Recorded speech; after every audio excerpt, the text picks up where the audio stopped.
physically together today. We are meeting on the lands of the traditional owners, and I pay my respects to their elders past, present and emerging.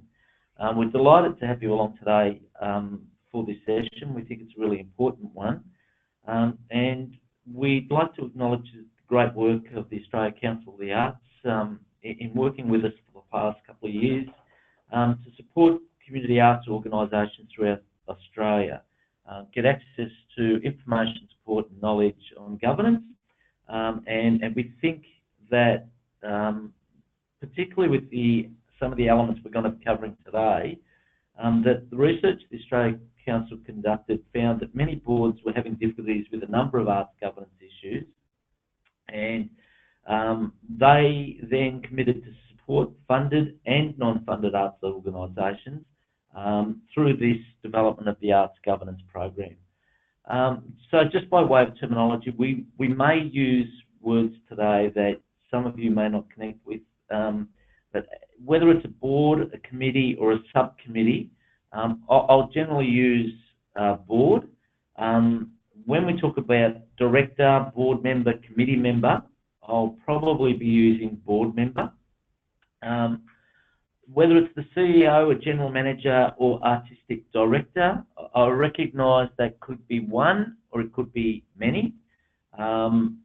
So we will talk about that. So whether your board is elected or appointed, we'll talk about that, particularly when we get to later in terms of community representation and reflecting your community. And just the fact that in most of the cases we'll be talking about a governance structure. So we recognise that there's no one ideal type or style of board, but each board needs to find its own right fit. And again, part of what we're talking about today, whilst notionally we're talking compliance, is getting you to think a little bit outside of just the strict focus of tick the box / legal compliance. But first, I want to make sure you know how you can get involved. And some of you will notice that you are able to ask us questions throughout the whole of this live webinar session, and you can do that by just going down on the right hand side on that panel to the little orange box that says questions, and you click on that and a little box will open and you can type away in that box and ask any questions you like at any stage throughout this webinar. Recognise that I've got Alan here in the office working with me, who'll take down those questions and feed them through to me at a relevant point, or we'll wait to the end of the session if it's already passed. But recognise that we are committed to responding to all questions, regardless of whether we get time to do those on the webinar or not, and we will provide a follow-up Q&A document if we can't get through all of those. Please also note that the webinar itself will actually be available for viewing at a later stage, and that all copies of the slides are available. So maybe to put it in the context of today, if I was to ask most of you and your boards what laws apply to your organisation, I would generally get a pretty blank stare looking back at me. So then thinking about that in the compliance context, if we don't know the laws that we are supposed to be complying with, how on earth would we be able to comply with them? So maybe just starting off with a really basic question sometime during the year of asking ourselves as a board, as an organisation, what laws are applicable to our organisation? And then it becomes the question that follows that of, are we complying with the law? And in effect, in its simplest, most basic form, that's what we're trying to get through in this session today, but incorporating the element of the board not just sitting in isolation. So we want to talk about strategic thinking. We want to talk a little bit about artistic representation and balance on the board. We want to talk about the finances and link that to organisational sustainability, and then in effect a little bit around performance review. So maybe initially some definitions. So let's maybe start at the start with risk management, and really I stress a couple of elements in this definition. A, it's a process that you're thinking systematically, you're not jumping all over the place, about all of the possible risks, problems or disasters before they happen, and sometimes after. And then setting up procedures that will avoid the risk, minimise the impact of it occurring, or to cope with the impact if it does occur. And I suppose the key takeout there is it doesn't mean stop doing what you're actually doing, unless obviously if that's illegal. But it's that you actually pause and reflect and make conscious decisions around continuing what you are doing, even in the face of that risk. And then we look at a definition of compliance, and it's in effect adhering to the requirements of laws, industry, organisational standards and codes, and the principles of good governance and accepted community and ethical standards. So, put it in simplest terms, developing a culture of compliance and developing systems as a means to ensure that your organisation is aware of and take reasonable steps to comply with the key legal, industry and organisational policies that apply to it. It's really then important for you to actually consider what is the structure that we're putting in place as it relates to that. Do we actually know the major compliance issues that we face? Do we know what the key legal, industry and organisational policies that we have that are in place? And do we have a process to regularly review and understand that they are actually up to date and we actually do have a process? And maybe getting back to the initial part of that definition, accepted community and ethical standards. And I suppose that's where we're heading today with how do we know what these are if we aren't actually testing them in our community? And I think that it's an interesting element of who is currently deciding where the risks we take are actually being made. Does our organisation have a process for formal risk management? Is it operating well? And in that context, to recognise that in the arts, we always have to dare to always dare. And this was a sign that I saw in the Old Vic in London. And it was a continual reminder, I think, of anyone that actually walked into the theatre that art is risk-taking. And I don't think we can get away from that discussion. And probably where we were seeing some issues with some boards, and in effect with the research the Australia Council has undertaken,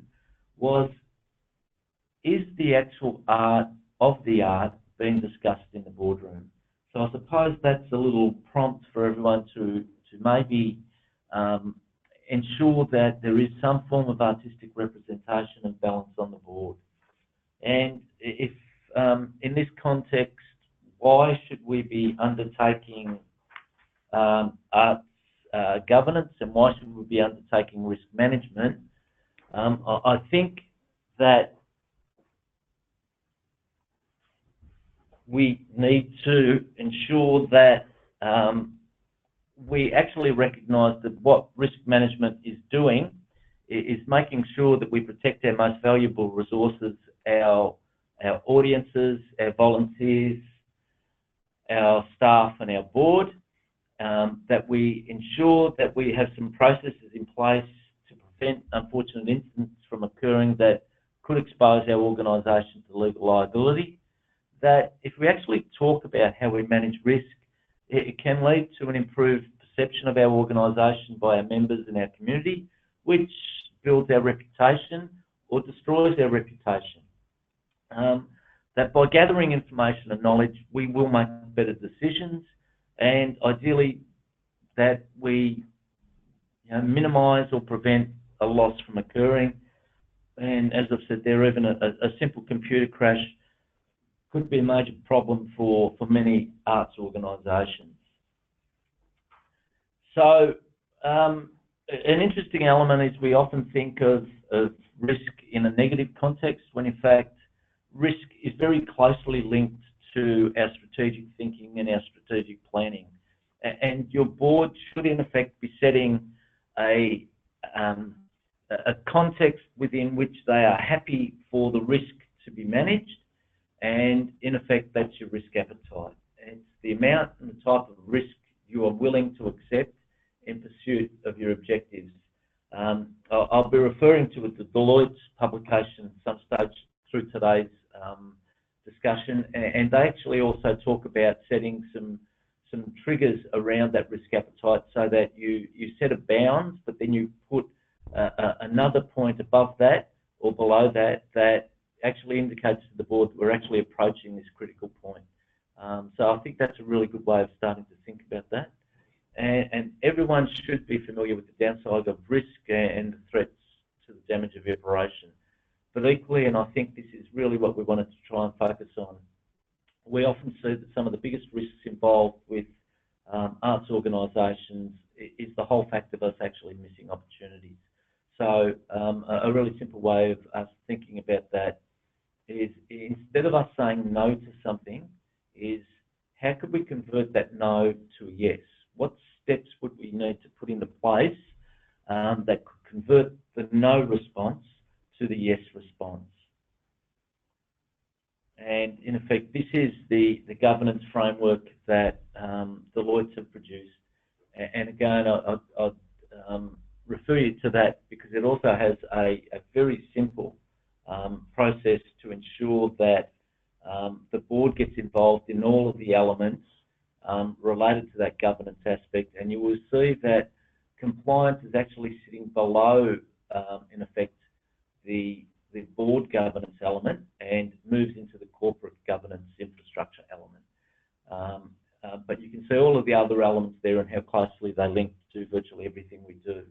And a little simple mantra that I tend to talk about as really good governance is to trust people that we work with, but to ensure that we validate the trust. And a simple illustration of that goes back to a piece of work that I did with one arts organisation where I worked with the board around the development of risk appetite and some risk triggers.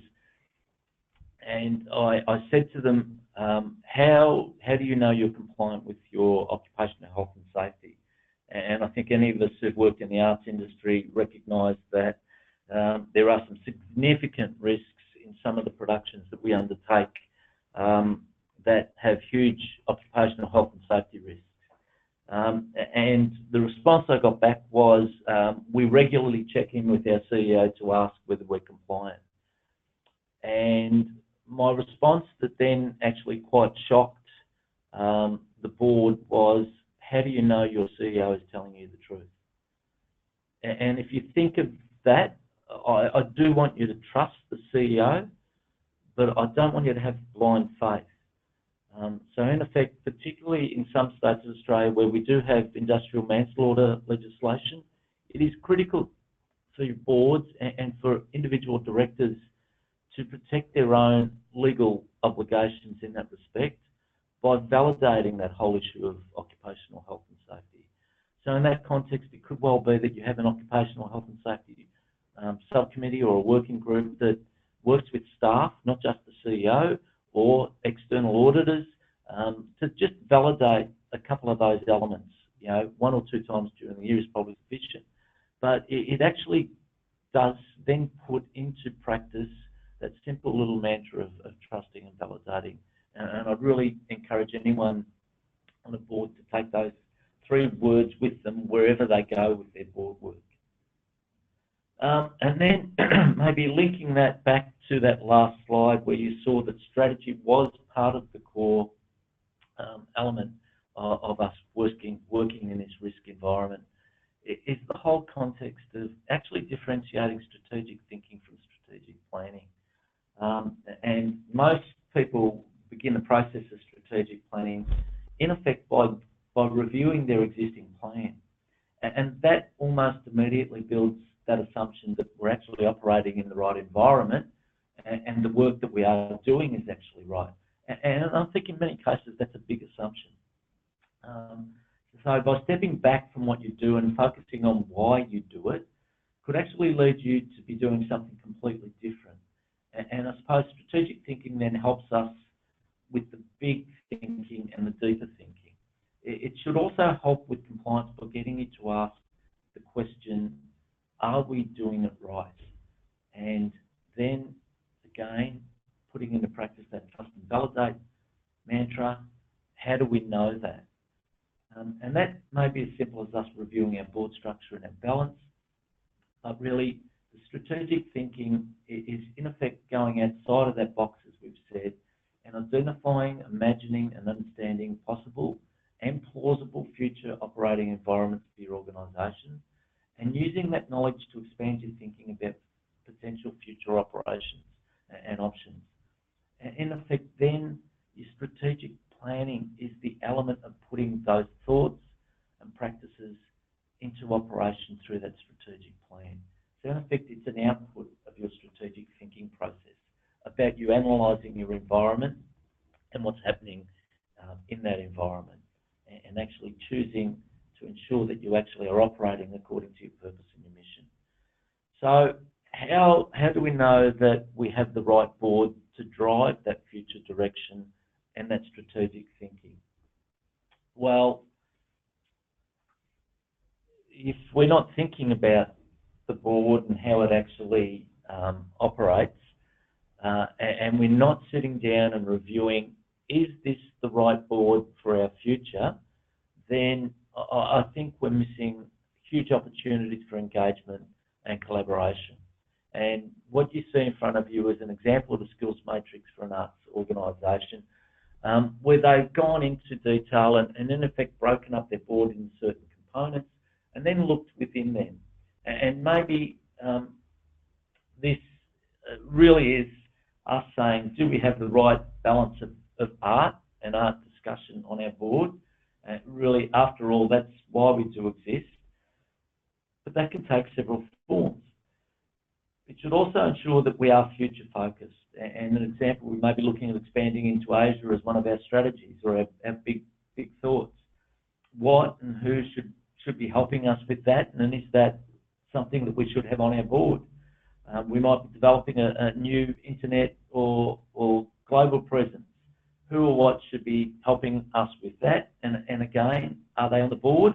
Or is this we might be able to better utilise a working group or a subcommittee that could potentially come and go? Or it could be something that sits and supports our board in its ongoing operations. So also then thinking about, well, okay, if these people are helping us out, what issues around compliance might that create?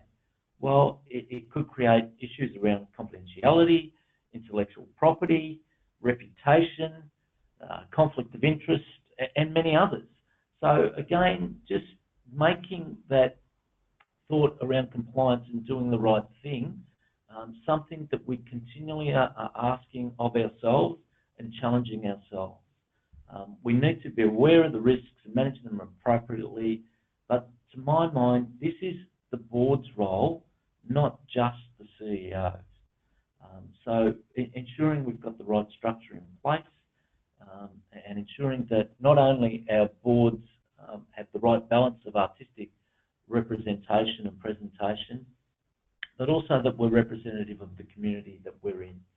And I think that the Australia Council's wonderful Artistic Vibrancy Framework gives us a really valuable tool for boards to actually check in and ensure that we are, in effect, achieving what we've set out to achieve across a number of different elements. And I think if we look at the engaged communities element, it's a really simple way for us to ask questions of ourselves and in effect to make sure that we are being representative of our communities. So what is our vision for community engagement as an arts organisation? Who are we relevant to? What do we hope to achieve through engaging with those communities? Who do we currently engage with, and how might we look beyond our existing communities? Are we looking at different emerging communities that may be currently not participating in the arts? Do we actually reach out and go and challenge ourselves to engage with them to develop different forms and different practices? What are we doing to engage with communities? Are we developing respectful collaborations? Are we investing appropriate resources and capacity in our community engagement? Are we invited to engage by the community, or do we have to offer an invitation? Do we stay connected and engaged, and what do we mean by engagement? Is this a one-off process, or is it something like establishing a memorandum of operations or association across a number of years? And how do we actually go and implement that? And how do we co-create? Do we leave something in place at the end of the project as a legacy? These are all questions that enable us to actually really consider deeply about being able to access our community. And just a reminder, folks, that at any stage you can ask us any questions you like. That will pop up in a box in front of us. And just for some of those that may have just joined us, there on the right-hand side is a little area where you can click on the question tab, and a box will open up, and you'll be able to type in a question, and we'll receive that here and can very quickly help you get a response to that question if you like. So moving on maybe from that engagement in community, and one of the issues around sustainability for our organisation, and in effect our board and our organisation taking some time to actually consider the whole context of, are we actually financially sustainable, and if not, what are we going to do about it? So the question I'll pose is, do we have a financial future? I think that our community provides a really simple series of pillars that actually gets us to, if you like, think of fundraising in a menu-based format. Many arts organisations will be heavily reliant on one or two streams of their funding, so that whether that be grants, membership, or donations. And I suppose what we're trying to say is that if we do have this full menu of fundraising options, what are we currently doing? How is that working? And what else could we be doing? And I'd like to sort of explain that I would not expect every arts organisation to be doing all of these. But I think us making a conscious decision as an organisation, not just as a board, to actually say, no, bequests require a lot of time, a lot of energy, and a hell of a lot of an investment in terms of resources. Really, for us at this point in time, that's not something we want to pursue. Now, I think that's a good decision for that organisation. What I don't like is people just completely and utterly ignoring the potential to actually access a different form of funding. So making a conscious decision to ignore something is a hell of a lot better than just ignoring it. And maybe another context within this that we are starting to see. And I suppose this is the issue of a board maybe not being as closely engaged with management staff and their community as we would hope. And it may well be that the board takes a conscious decision because they're concerned about their sustainability to request of, in effect, the management and staff to go out and develop a diversification strategy. Well, I would argue that sustainability and financial sustainability is one of the core governance elements, and just delegating that away from the board is, I think, a dereliction of duty. And I would ensure that your board should be actively engaged in the development of a sustainability framework for the organisation that is just not taken away from the board and asked to management to deliver. And the example I just gave of bequests requiring a fairly significant investment of time, in some cases a fairly significant investment of cash up front, just in effect completely delegates your board responsibilities to staff. And when you already have staff and management that may be significantly struggling with their current workload, I think just continuing to add things on top of what they're currently doing needs to be recognised by boards.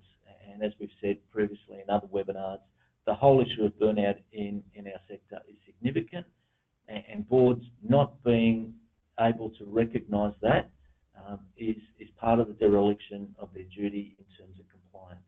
So us checking in and ensuring that this can actually be delivered is also a critical point. So just a couple of little things that we've done in this space for you to think of.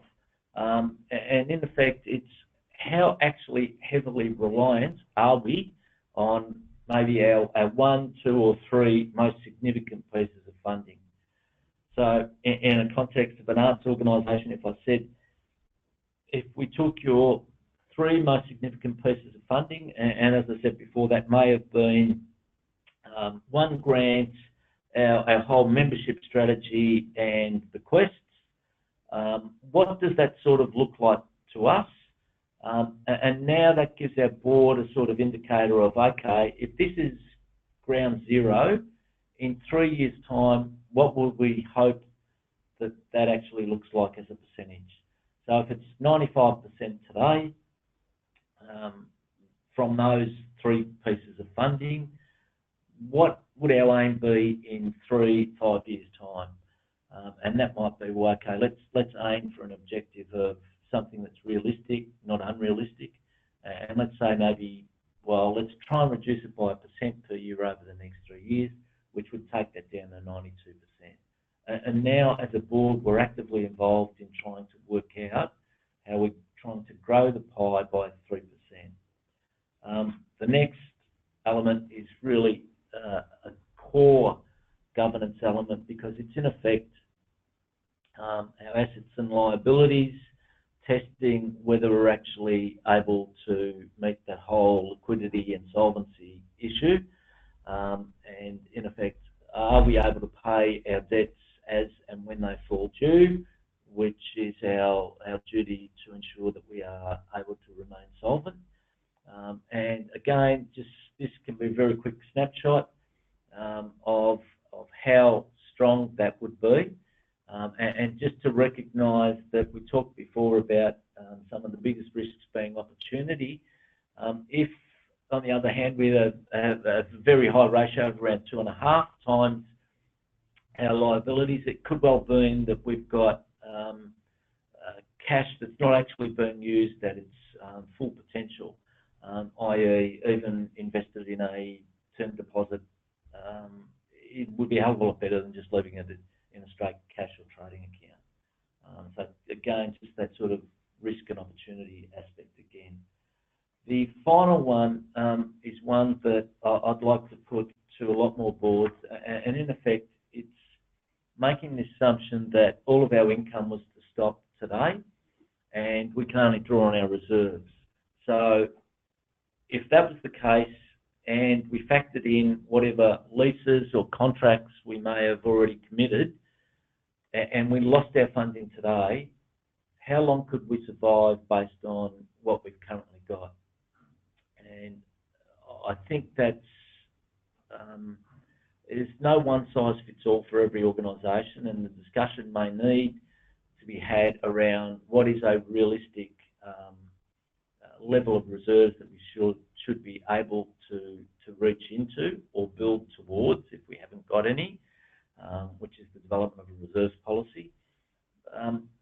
And I'm often asked this is what should it be, and I tend to respond by saying that if you were to lose your most significant piece of funding, how long do you think it would take you to replace it? And that's probably the simplest way that I would have to maybe say to you, that's about the period you'd probably need. And I think if we go down to 2 to 3 months, that's a pretty tight time frame to try and replace your most significant piece of funding. Is it 12 months? Maybe not, but it could well be that.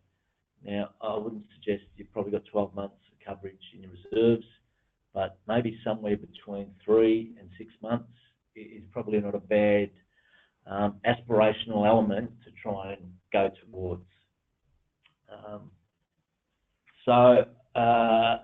I think that then leads us into the fact that we probably aren't reviewing ourselves and probably where we should be as often as we should. And maybe some of the key indicators for us that it is time for a review is that the size of the organisation may have changed and the board really doesn't have the expertise to deal with that increased responsibility. The organisation or the board might always seem to be in turmoil or continual battle or struggle. We might have several board members who seem to be retiring together. And I think this is an issue that we tend to find is that the board may have been in place for a very long time. Their membership might be growing and new members are continuing to sign up. And that's resulted in a change in the membership base. And maybe the priorities of the organisation and the board are no longer reflected by that at the top. You may have the issue of board management and staff regularly locking horns, with each party exhibiting hostility and resistance, and maybe the stories are getting into the local media. So stable boards with long-serving committed members will have the advantage of a thorough knowledge of the organisation and mission, but do they become stale and maybe even fall into the act of hubris and really don't challenge as significantly as they should? It's important that the board does actually represent and reflect the interests of the organisation and its members and its community. Complaints are still heard in the sector that some people sit on boards until they die rather than retire graciously, although in recent times many organisations have established fixed terms and tenures around board members, which we tend to think is a very good thought. Some other elements that indicate it may be time for a review are the fact, as we indicated before, we might be expanding into Asia and no one on the board has ever been to Asia, doesn't understand the audiences in Asia. So I think it might well be time that we need to diversify the skills and expertise we have sitting on our board. I think the retiring issue we've talked about, our board not being reflective of the membership and those board and staff relationships are actually critical. We would also have said that, as we've just indicated, the fundraising issues, the membership issues, a lack of new ideas or an imbalance of workload are all contributors to the fact that maybe there are some issues ahead. So how do we actually undertake that review? I'd be suggesting that you have a number of ways that you could do that, and probably the simplest one of the lot is for the board to have an open, honest and frank discussion with management around what are the things we should stop doing, what are the things we should keep doing, and what are the things we should start doing. And just 3 open-ended questions that everyone can sort of throw into the pot. and have some open and frank discussions around that. From there, we might progress into some form of questionnaire and review of the questionnaires. So we might undertake some development of certain areas of the organisation and question ourselves around how well we're performing in each of those areas. But often that's just, in effect, a litmus test for some deeper concerns that may sit beneath the water. And what I tend to find is that by undertaking surveys or questionnaires, it then asks more questions than it actually solves. So having someone to be able to dive into that survey or questionnaire and the responses that have come through to it, and then start to tease out questions that really do lead to significant change. And the one thing I would say is that no matter what sort of performance review you're undertaking, it shouldn't just be a procedural element. You should be going into it with the mindset that we want to improve out of this process and how can we actually improve. So I suppose we're coming pretty close to the end of the session, and a really simple summary of the session, I think, is the critical element of effective oversight is the process of asking the right questions. So whether that's strategic thinking, whether that's getting the right balance on the board, whether the fact that we have the right balance of artistic representation and discussion in the boardroom, where everyone can articulate the organisation's artistic visions and integrity. Remember, your new mantra should be trust and validate. And a non-questioning board is a board in danger. The relationship between the board, the CEO and the artistic director is a critical one and has to have clarity. And it has to be clearly described in the relationships built over time. Boardroom should be a space where it's not only safe to say what you think, but to be safe to say how you feel. And I think that's a really important element of that whole trust element. It does begin and end with your chair, and you do really need to invest time to ensure that not only our board reviews itself, but the board also reviews the performance of the chair to ensure that we've got the best choice to lead our organisation into the future. So just a couple of little links to materials. We've got a number of materials that relate to this topic. Some of you may be also charitable organisations, and as it relates to compliance for those, the Australian Charities and Not-for-Profit Commission have a set of governance standards that you should comply with. They've got a guidance material link there. I'd like to say we've got plenty of time for questions.